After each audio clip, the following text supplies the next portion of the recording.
guys. Thanks for joining me here at Chickadee Farm. My name is Karina and we have a couple of small tasks to do in the kitchen today, so I thought I would bring you along. The first one, for anybody who watched my August garden tour, will know that my little corn patch did absolutely nothing for me. I got a single ear of corn that was about that big. It had maybe 20 kernels on it. So I really was looking forward to getting some corn preserved this year. And so I just did a quick search. There's a little organic farm nearby, just half hour away.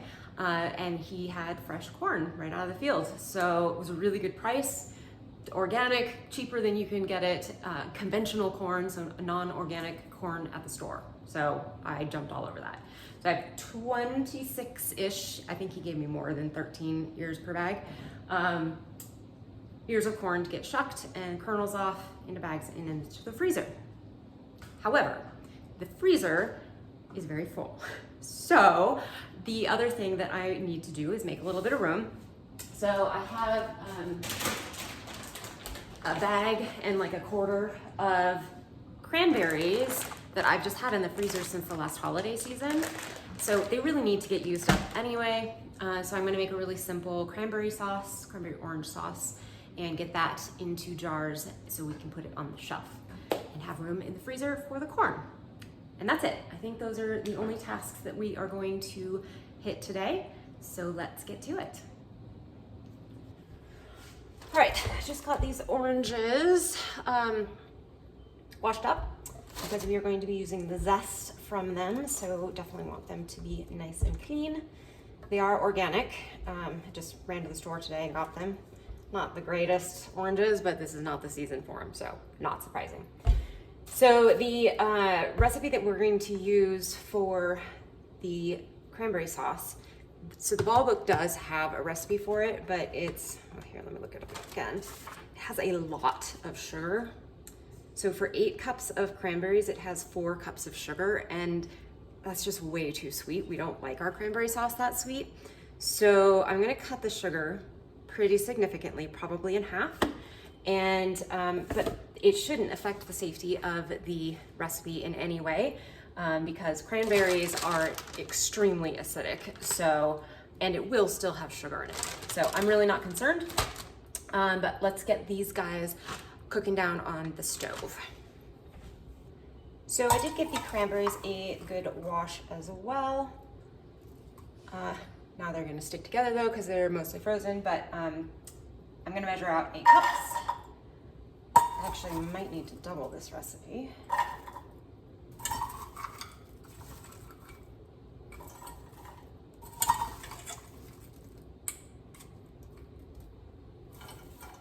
Right, that's 8. Probably have maybe 3 more cups in here. I'm gonna measure them out and I might take them back out, but 1, 2,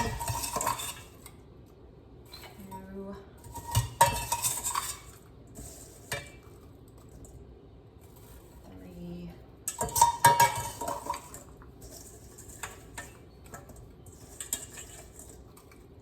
4 and a bit. So that's just a recipe and a half, so we're gonna do that. I was thinking about maybe keeping some out for, make like some cranberry scones or something like that, but since it's almost exactly perfect for a recipe and a half, we're just gonna go with it. My pot. Apparently I like to fill my pots a little too full, but it will cook down, so not super concerned. I'm gonna add some water though, so they don't scorch on the bottom as they are starting to thaw and let out their juices. All right, just getting these oranges zested to go in our cranberry sauce. I love the combination of orange and cranberry. Like I said, making scones with it is delicious, or muffins, or cranberry bread. And honestly, I just love cranberries in general. Growing up, we did not have, thank you, Madeline. Growing up, we did not have these kind of cranberries available to us. I don't know if I've ever mentioned this, but I actually grew up in Alaska, and a lot of things were not available to us, especially then, back in the 80s, early 80s. Yes, I'm aging myself. But there were a lot of wild berries available to us, and one of them were, we called them lowbush cranberries. I think they actually are lingonberries. If you never had a lingonberry, it tastes exactly like a cranberry. I think it's a little more tart, but and it's much smaller. So they grow all over up in Alaska. So every fall we would go out and go cranberry picking. So I have very fond memories of that because I loved berry picking. We also did blueberries and highbush cranberries, which is kind of like a currant flavor to it. Wild strawberries, wild raspberries.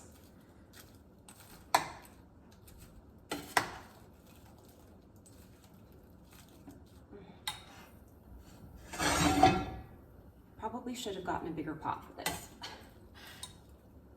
So we're gonna let this just cook down, and I'll wait to add the sugar until I can actually stir this. Yeah, there's plenty of water in there. And then I actually probably will also cut one of these oranges in half and put it in. Well, actually, let me just do that right now. Squeeze the juice in, and then just let it cook with the cranberries, and I'll take it out before we jar it up. All right, now it is on to the shucking of the corn. So I don't think it'll take me very long because there's only 26 of them, but let's get it done. I also do want to get my water heating for canning. Since we'll only have 4, 5, 6 jars at the most, I think I can fit 6 pint jars in here. So I'm just going to use this normal stock pot. You don't have to use a big canner when you're water bath canning. Really anything that can hold enough water that it can be an inch or 2 above your jars when the jars are in, it works perfectly. Oh, and it is still a good idea to have some kind of rack on the bottom so they're not, the glass isn't like, as the water boils, they won't break because they're clacking around on the metal. So this is a ball one, but honestly you could just use a towel and just put it on the bottom. Okay, let's get this on the stove heating up. And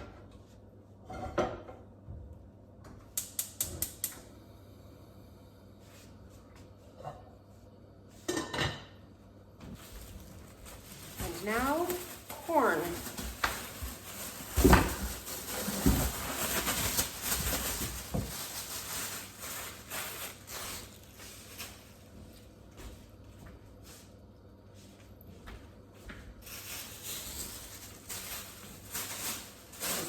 Bag here and use it for the husks. Oh, actually, a friend of mine just posted on Facebook this morning about that the silks are have a lot of medicinal qualities to them if you use them in a tea.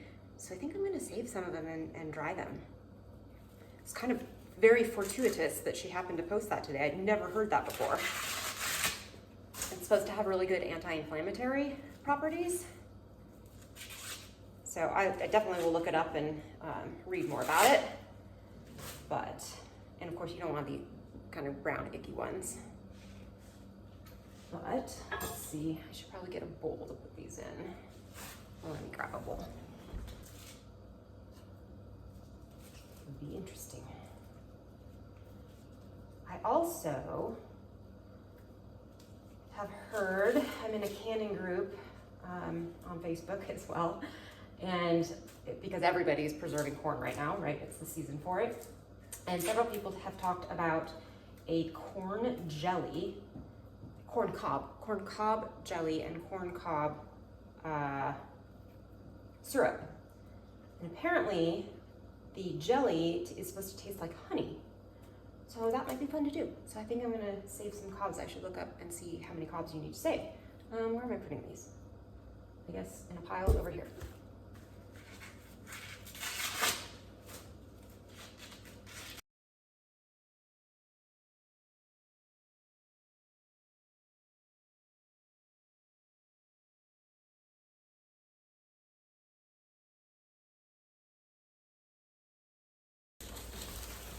On to the second bag. It did indeed give me more than 13.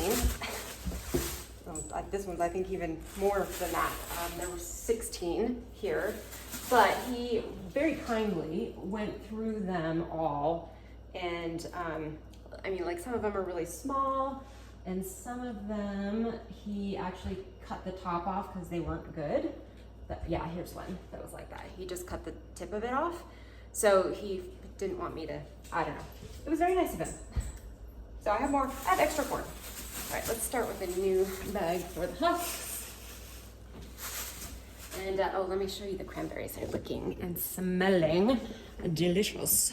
They're starting to pop. Just beautiful color, love it. Whoop. That one actually sprayed me. All right, let's get back to getting these guys shucked up.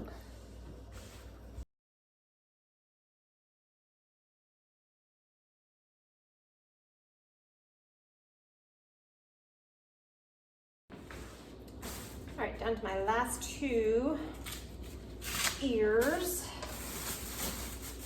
And I actually did end up saving most of the silks from each ear of corn. Figured if I'm gonna do it, I might as well save them all. It's not, again, it's not that many ears of corn. And I only ran across one that had any bug damage. It also still had the bug, which was alive, like a little caterpillar thingy. But anyway, I just cut it out and put him down the drain.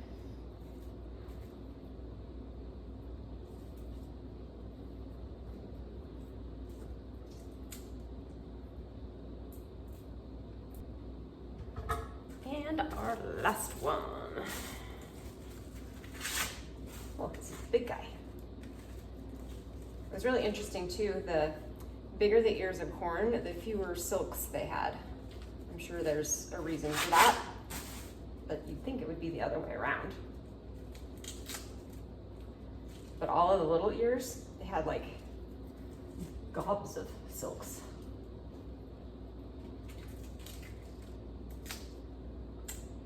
Alrighty.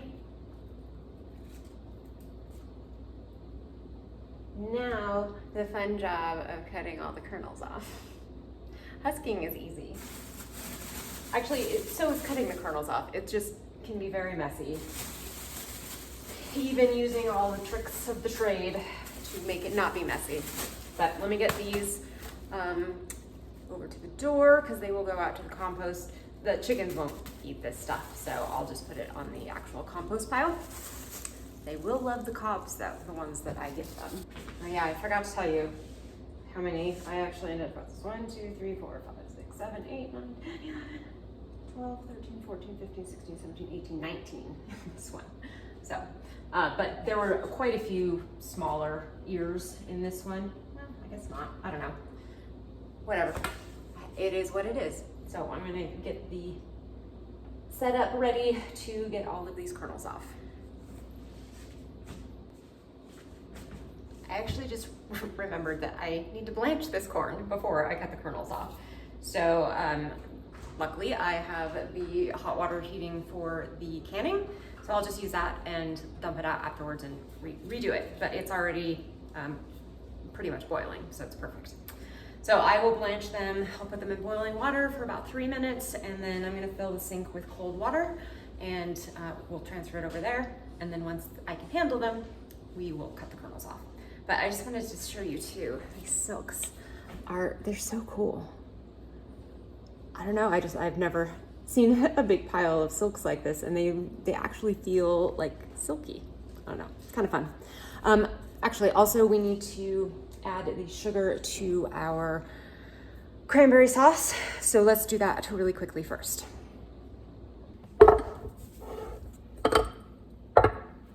All right, I am going to, like I said, actually I'm gonna start with a cup and I'm gonna taste it and see what I think. Probably I will add some more, but I really, really don't like my cranberry sauce sweet. Although it's funny, I really love the jellied cranberry sauce, the ones without the whole berries in it that you buy in the can. And that stuff is sweet.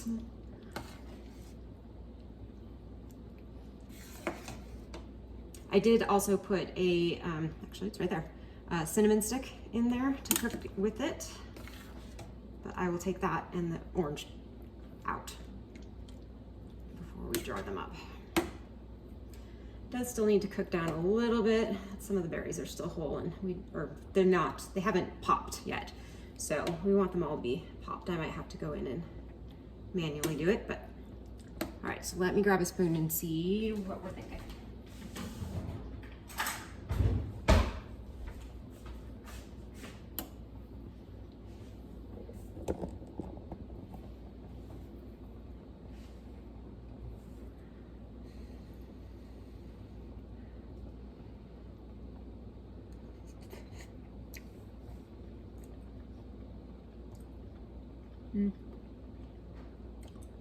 Probably another half cup sugar.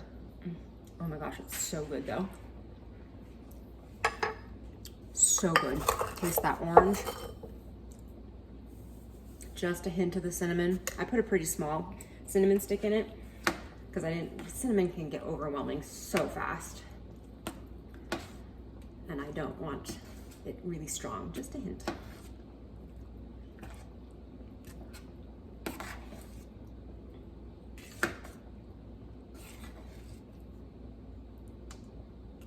Okay, I'm gonna let this cook a little bit longer and then I will taste it again for sugar, and it's probably gonna have to sit here for a little while we finish up the corn, and I'll just take it off the heat and let it wait and then bring it back up to temperature when we're ready to put it in the jars. Water is a-boiling, so we are going to get some corn in here. I'm not sure how many I can fit. Like I said, I will let it boil for 3 minutes. A couple more. Well, maybe I'll leave it at that so when it starts boiling again, it doesn't bubble over. So 3 minutes, and then pull it out, and I have my sink full of water. I'm gonna throw some ice in there, and then we just do that until we are through all of the ears of corn, and then we'll start cutting them up. Ooh, I just was reading on my canning group on Facebook again that you should use an electric knife, and I happen to have an electric knife somewhere. I'm pretty sure I didn't give it away. I really hope I didn't. And apparently it makes it so much easier. So now I am on the hunt for our electric knife.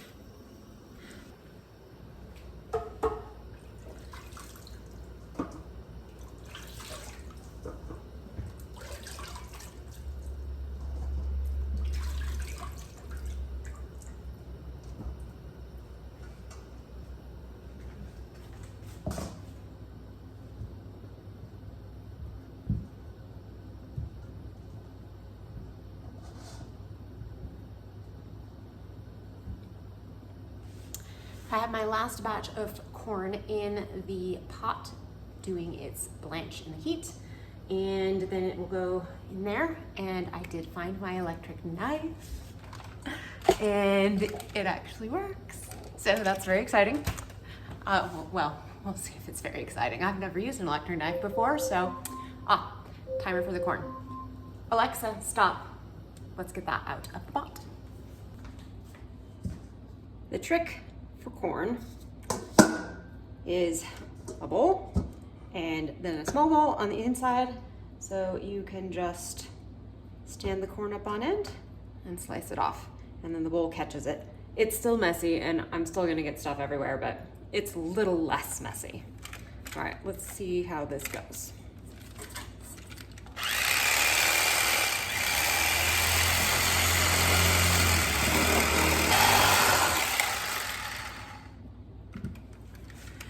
So, I'm not sure if it's this knife. I mean, I don't think it's anything expensive, but I don't think this is actually working any better or faster than just doing it with a hand. Knife with the hand? Yeah, so we're gonna go back to that.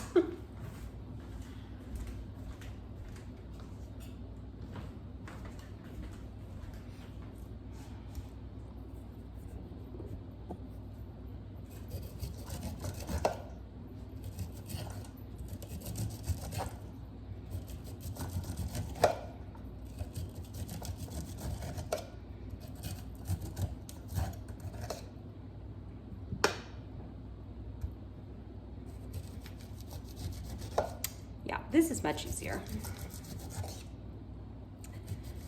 Electric knife is a good idea, but maybe you have to have one that's different than that one.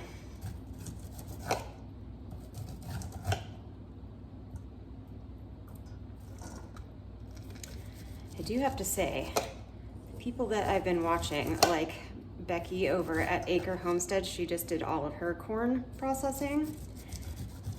She did 150 ears. It had to have taken her all day. Well, actually, I think she did say it took her all day. I can't even imagine doing that. So I'm glad that David and I aren't huge corn eaters.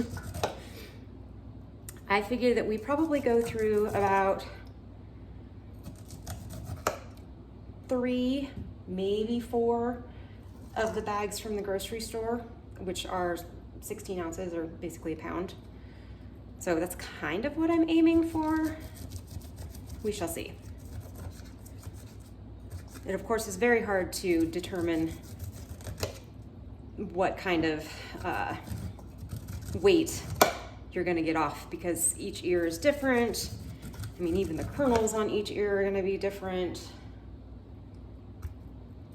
So I had a really hard time finding a good way to figure out how many ears of corn you want if you want 4 pounds of corn kernels.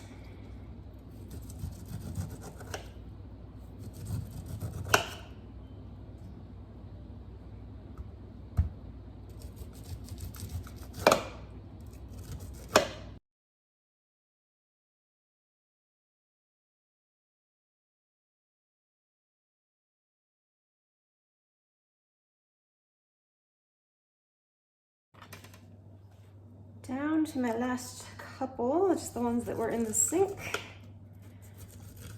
And I did want to talk about why you blanch. So vegetables apparently have some kind of enzyme in them that when you blanch it, I have no idea what the enzyme is, but when you blanch, it turns that enzyme off. And what it does is it preserves the color, the texture, and even the nutrients of your vegetables. So blanching doesn't need to happen for all vegetables, but it's a good idea to always look up if you are intending to preserve a vegetable of some kind. Just look it up and see if it's recommended to be blanched or not and for how long, because also blanching times are different for all different kinds of vegetables. But that is why you blanch. It just makes it last longer in the freezer. Well, last longer and taste fresher. I actually had to go get a second bowl because this one was not big enough.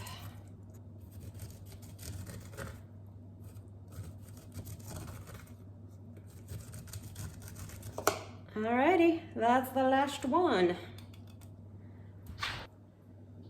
So now we are going to, amazingly, I actually didn't make that big of a mess. Most of this mess is just because of transferring it between bowls. So I'm gonna get these corn cobs in a bag. I haven't looked up yet how many I need to do the corn jelly and corn syrup, so I need to look that up before I divvy them up for the chickens. get this mess cleaned up, and then we are actually going to vacuum pack these. We got a nice vacuum packer just a couple months ago. We had the Food Saver one for a long time, but it bit the dust. So we got a new one. Anyway, we're going to use that. And I think I'm probably going to do 2-cup increments in each bag. I mean, I definitely don't want to do a pound because it sits in our freezer for months at a time and open. So, and then becomes a solid block. Anyway, so I think I'm gonna do 2 cups, but we will see once I start filling bags. So let me get all this cleaned up and then we will start that. I actually just looked it up and it takes 12 cobs to make, I think it was 4 half pints of the jelly. So I don't have enough to make the syrup too. Because I think you need even more for the syrup.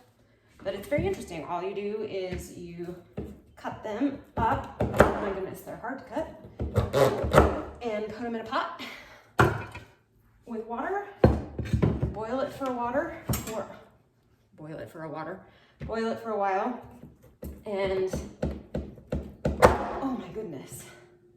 Then you add sugar and pectin and put it in a jar and process it. So yeah, you don't need to watch me struggle cutting these in half. In fact, I might have David come in here and do it for me.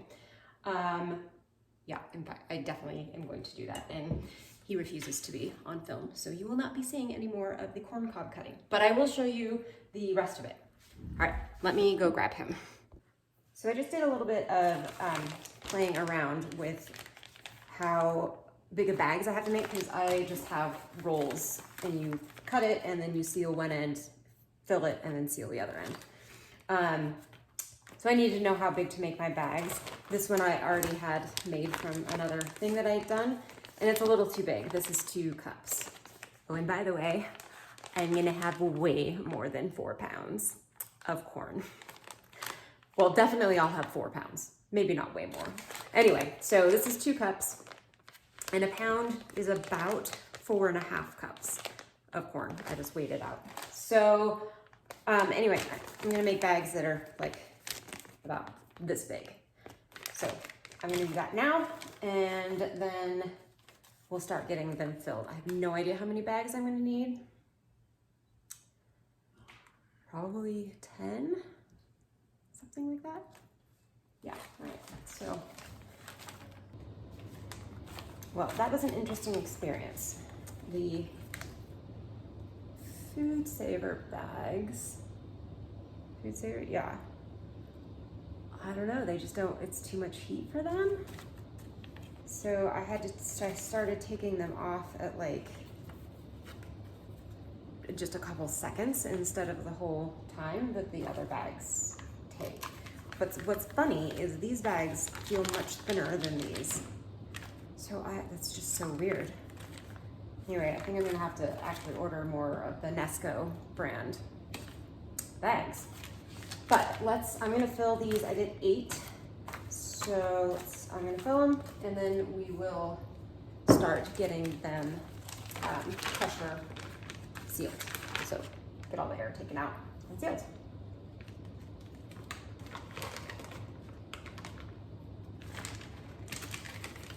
This was my small bag, so just putting 1 cup in there.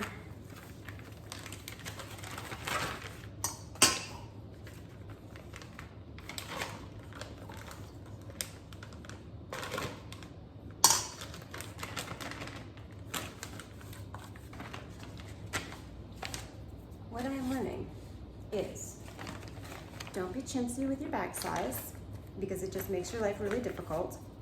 Because you can't really see it, but let me bring it closer so you can see it. There are 2 little tabs here, and the top of the bag, when you're sucking the air out, has to go underneath these. And if they don't, then it can't vacuum seal it.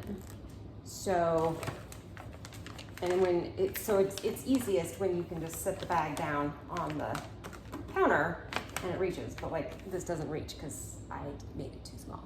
So, and then the other thing I have learned is don't use food saver bags with a Nesco sealer. I don't really understand why, but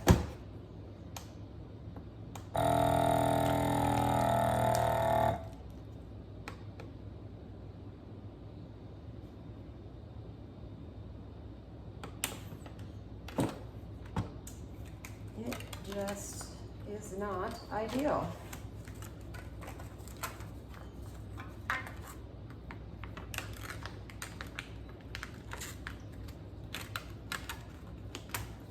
I mean, it is sealing and it's holding a vacuum and everything, but it keeps getting stuck on the little thing. And I'm not really sure why. But I don't have that many left to do. Well, except I have a bunch of corn. I'm kind of rethinking what I might do with the corn. I'm gonna weigh how much I have here, but I think I have what I wanted to freeze. And I actually made a corn relish last year that was really tasty, so I might do that with what's left over here.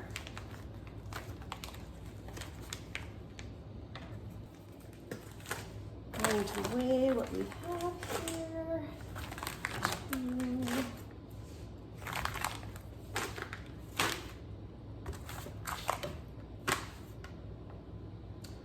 Almost 6 pounds. So I think I'm good with that.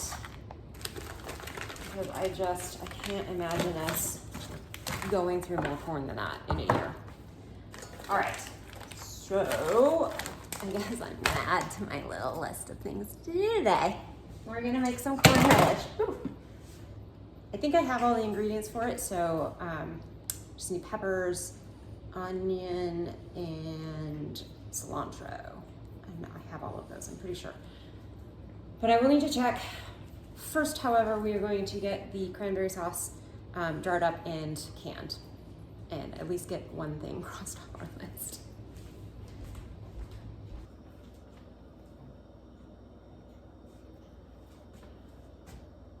All right, we have brought the cranberry sauce back up to temperature. It was still pretty warm, so it didn't take much. These jars I had actually sitting in the water, which has just been simmering over there. So we are going to fill these guys up and get them in there. I'm thinking I should go get a ladle.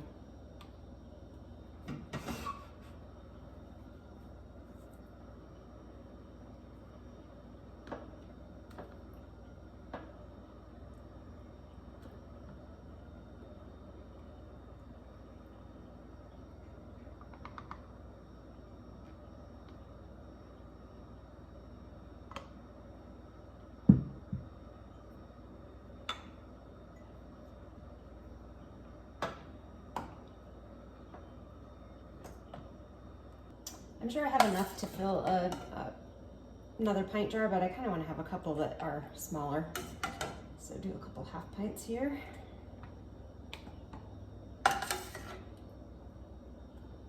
We are going to leave a 1/2 inch headspace. I think that is far too full.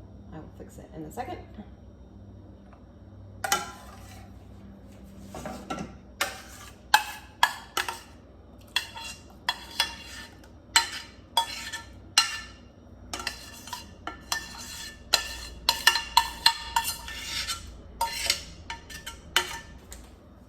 Because this is so thick, we definitely want to just make sure there's no big air bubbles in here. So debubbler. One of the things I did want to mention, I know that I told you that cranberries are really acidic, so I really don't feel like not having as much sugar in it will affect the safety of it. But I should add that that's not the only thing that makes canning something safe when canning it. It also depends upon how thick it is, because if the heat can't penetrate through it, if it's like a really thick something, you need to definitely make sure you have the right canning time, or some things they're too thick and the heat's not gonna be able to penetrate all the way into the middle. So it's not just about acidity. I think I got all of the bits and bobs off of the rims. Just gonna make sure there are no nicks on them. Looks good. And these, of course, are new, never before used lids. Never ever want to reuse your lids. Rings, on the other hand, reuse them for as long as they will screw on. They do start getting rusty at some point and become difficult to screw on, so it's best to give them up when they just start doing that.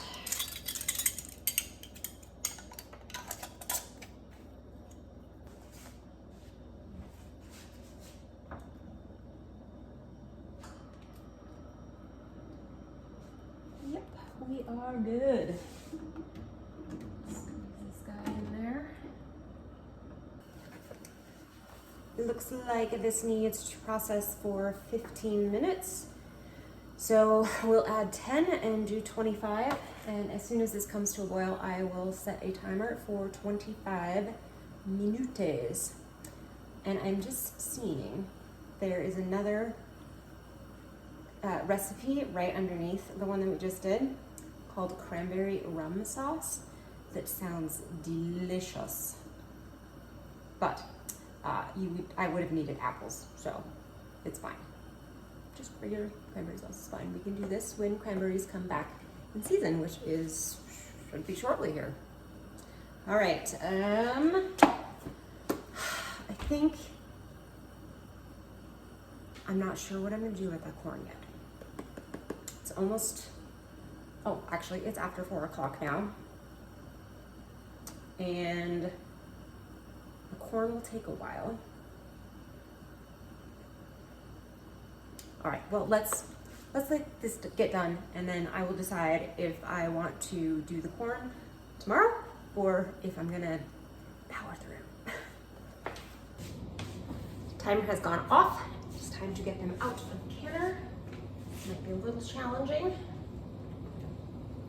but look at that beautiful color. So pretty. And I have decided I'm going to soldier on, and I'm going, actually I already have, David came and cut up my corn cobs for me, and they are back here getting ready to boil. And I will be making the corn relish. However, that might wait until after dinner. We shall see. But we do have at least the 2 projects that we wanted to get done today are done. The corn is in the freezer, and the cranberry sauce is canned and ready to go on the shelf. So if we get these other 2 finished tonight, it'll just be a bonus.